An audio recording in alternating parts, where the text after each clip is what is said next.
આજે પણ આ સંસારમાં ઘણાય બધાની મિત્રતા ખૂબ જ સુંદર અને અદ્ભુત હોય છે. જેમ કે ભગવાન શ્રી કૃષ્ણ અને સુદામાની જોડી અમર હતી. જેમ કે મહારથી દાનેશ્વરી કર્ણ અને દુર્યોધનની મિત્રતા ખૂબ જ અમર હતી. એવી જ રીતે આ સંસારમાં આજે પણ ઘણાય બધા મિત્રો હોય છે. આજે મેં એક જોયેલો તમને સત્ય પ્રસંગ કહું છું. બંને મિત્રો દરરોજ સાથે હોય, એકબીજાને ન મળે તો એમને ક્યારેય ચેન ન પડે. એકાબીજી બંને ફોનમાં વાતું કરે પણ એકાબીજી ન મળે તો એમને ચેન પડતો નથી. આજે એ બંને મિત્રો મળે છે. એ નાના માણસ, એ જે ગરીબ મિત્ર હતો, એના પગમાં સારા ચંપલ ન હતા. ઓલો કરોડપતિ એમનો મિત્ર હતો, એને 5,000ના ચંપલ પહેરેલા.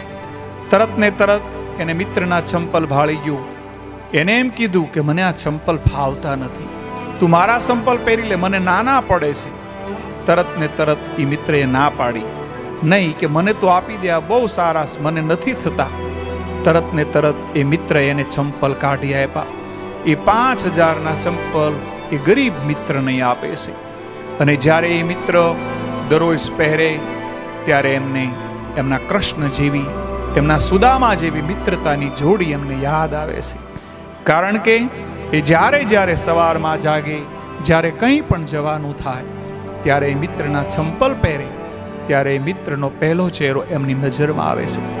આજે પણ આવા મહાન મિત્રો ભારત સંસારમાં છે. એટલા માટે વહાલા મિત્રો, જ્યારે તમે દોસ્તી કરો તો આવા કૃષ્ણ સુદામાની જોડી જેવા અમર મિત્રો બનાવજો.